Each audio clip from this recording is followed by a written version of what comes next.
Okay guys, I've been wanting to do a suppressor impact shift video for quite some time and just haven't had the time or the resources to put it all together. So I got all these guys out here, got them suppressed up, and did some groups. You'll see in some of the footage there's some human error there, but for the most part the rifle suppressors seem to tighten the groups, you know, at distance instead of impede.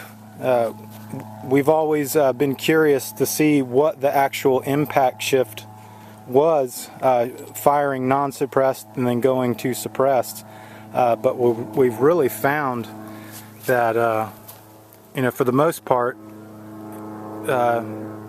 as the manufacturers will state, they'll typically tighten your groups to a certain extent. But as you'll see in some of the videos, that there is some human error there.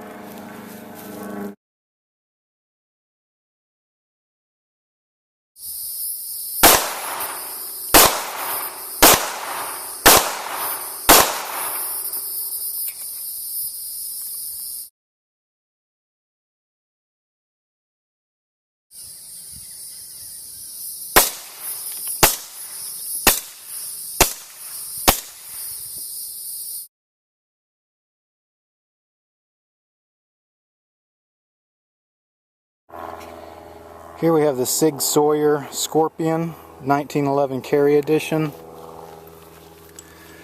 There's not a great difference going from unsuppressed to suppressed. This is about 20 feet, so you can see, you know, had some stringers out here, some whatever, but for the most part, still on target. It's the impact shift does set it just slightly lower. As you can see, you got a couple up top, but as with, you know, a pistol, there's going to be a lot of human error there.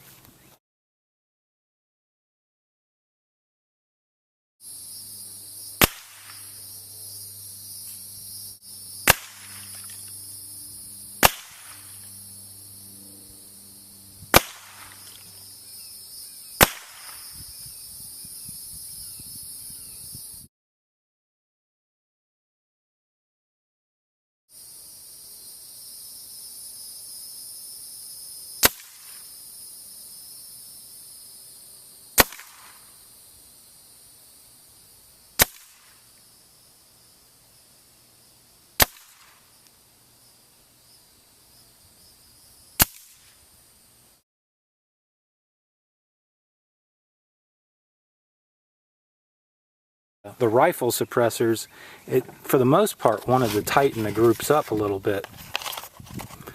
Here's the Ruger 1022. This was shot with the SWR Spectre and the SilencerCo Sparrow.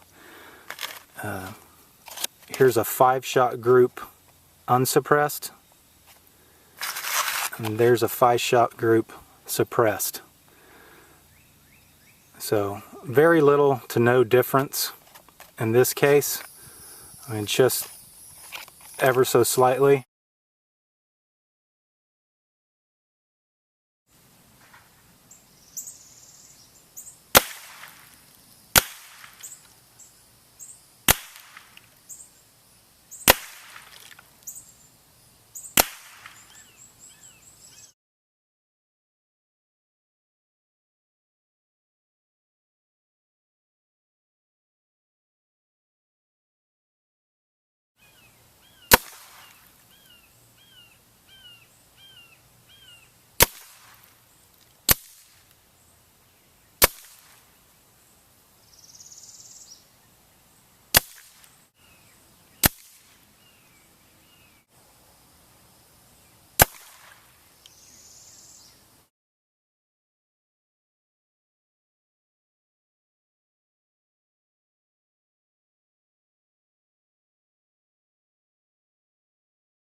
And here is the the Ruger 1022 and the SilencerCo Sparrow. 5-shot group. And with this one, this is actually 7 shots. One of these was shot afterwards. You'll see in the video where these two fall. But that's a 7-shot group, so we kind of screwed up the data there on that one.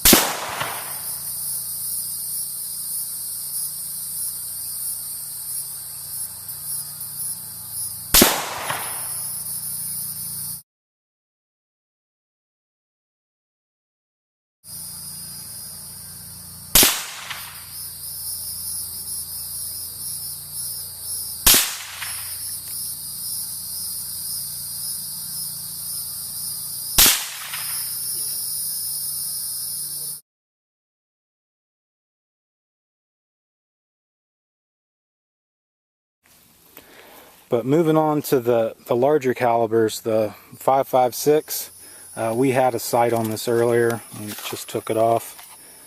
You have a 3-shot group unsuppressed and a 3-shot group suppressed. So looks like in the case of the SureFire 5.56, looks like it may have tightened that group up ever so slightly.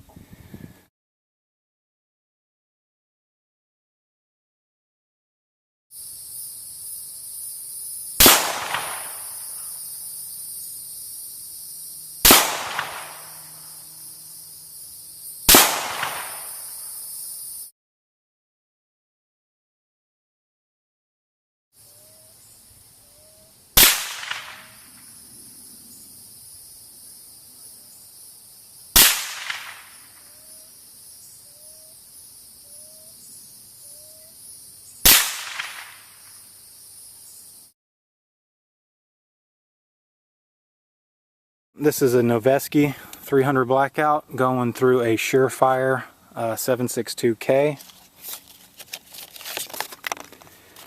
Again, with the SureFire, it looks like a 3-shot group.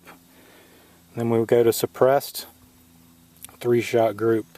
So you're seeing that SureFire really tighten that group up. The shift seems pretty minimal, but for the most part it just tightens it right up.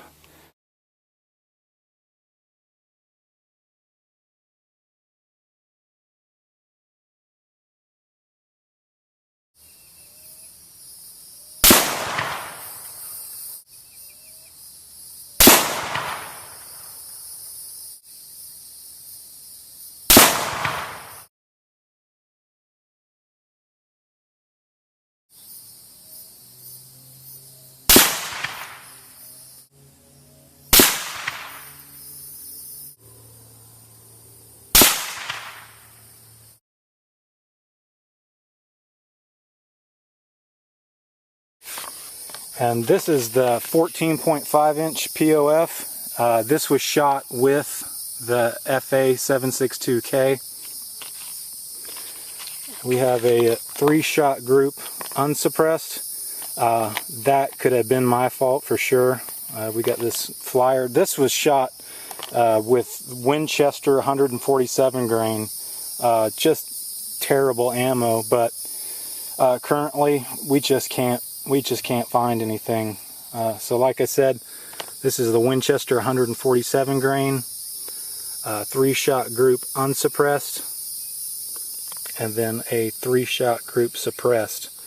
So again, could have tightened that group up just a little bit. But like I said, that Winchester is just bad stuff.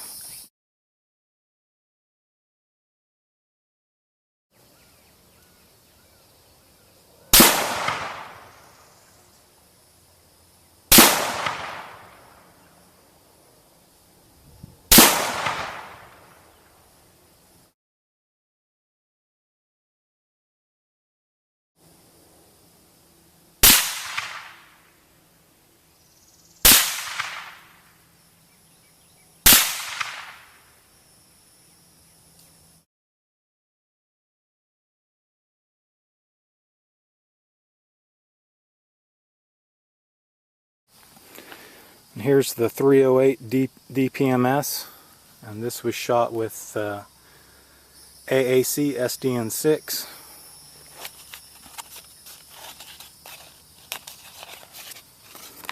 We have a 3-shot group unsuppressed, and then a 3-shot group suppressed. You see, pretty tight. And then when we get to suppressed, there could be some impact shift. This one I think is 100% my fault. That's just a human error down here. But you'll see, for the most part, there may be a little bit of shift, but still not terrible. It seems like for the most part the suppressors tighten the groups up. You know, especially with these SureFires. But the impact shift is really minimal going from unsuppressed to shooting suppressed. We're not seeing a great difference. Maybe when you're getting out to extended ranges, you know, the 2, 3, you know, and so on, you might get a larger gap. But here at relatively short ranges, we're not seeing much at all. So there we go.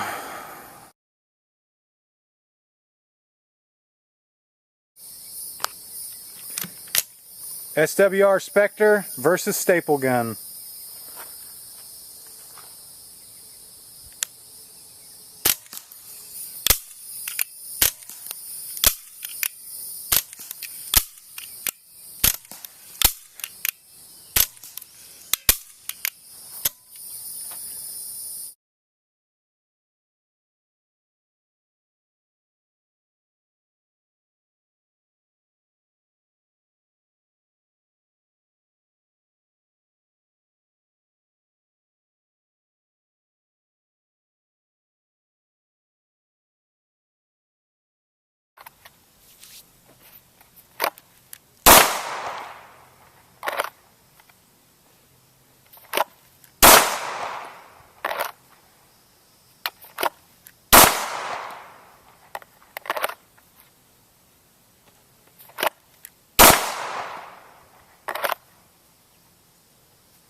Do it again.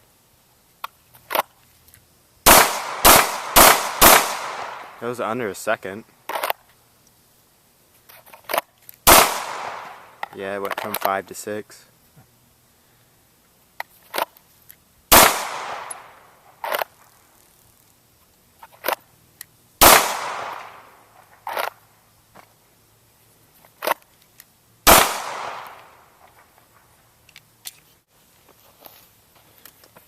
Accuracy's all over the place.